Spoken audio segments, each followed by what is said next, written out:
To start off, I am a 16-year-old female. Okay, I was visiting my mom's apartment for the weekend with my sister. We go there every weekend or every other weekend to see her. We arrived at about 10 in the morning and brought in our pillows and movies or whatever from my grandma's car. We get inside and chill there for a couple hours, watching TV before my sister says that she's hungry. My mom said, "Okay, what do you want?" "Pizza." I said I was okay with having pizza, and my mom said that she would have to run to Kroger's, which is less than half a mile away. She said she would also get some movies from Redbox. My sister then asked if she could go with my mom to Kroger's. My mom said she could and asked if I would be okay in the apartment by myself. I said I would be because I knew I would. I'd be gone for 20 minutes tops, my mom said. She didn't like leaving me alone, but she thought it would be okay, as she told me later. Now, my mom's apartment is in kind of a crappy area, where sex trafficking people has been spotted, drug dealers and thieves and stuff, but I was on the third floor of one of many surrounding apartment buildings, with tons of neighbors. I would be fine. Okay, lock the door, and you know not to open it unless it's me. They left soon after, and I was sitting on the couch on my phone with Jerry Springer playing in the background. It was about 10 minutes after they left when I heard the doorknob jiggle. I looked up, not feeling scared right away, but also feeling a little wary. I should mention that I carry a pocket knife everywhere with me, and the blade is about 3 to 4 inches long. It was sitting on the coffee table right in front of me when I got up to go to the door.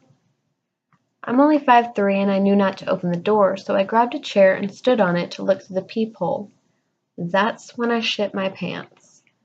On the other side was some Mexican guy just standing there trying to open the door.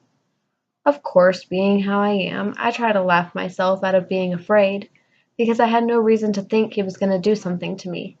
Maybe he just had the wrong room. I'd never seen him before, and I don't know everyone in the building personally, but I'd seen them at least once, and he wasn't one of them. "Hey man, I think you've got the wrong room."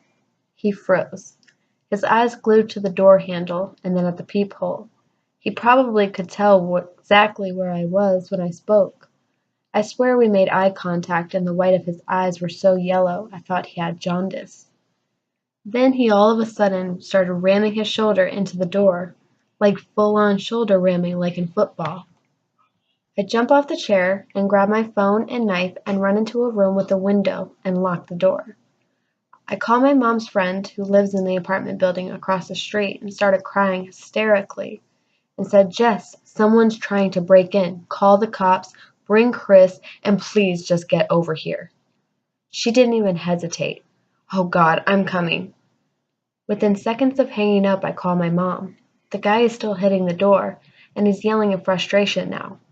My mom picks up after a few rings, and I tell her what I had told her friend, and that she was coming with Chris and she needed to get here, quick.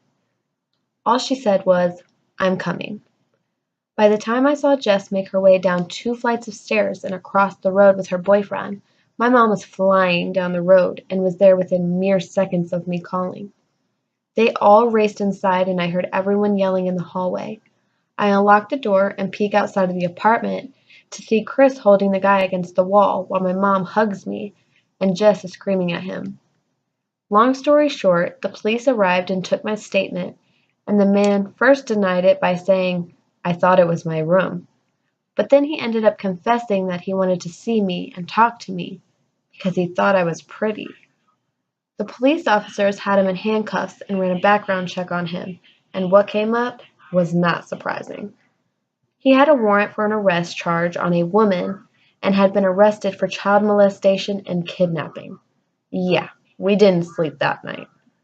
So, to Pedro, the creepy chomo who tried to break in, let's not ever meet again.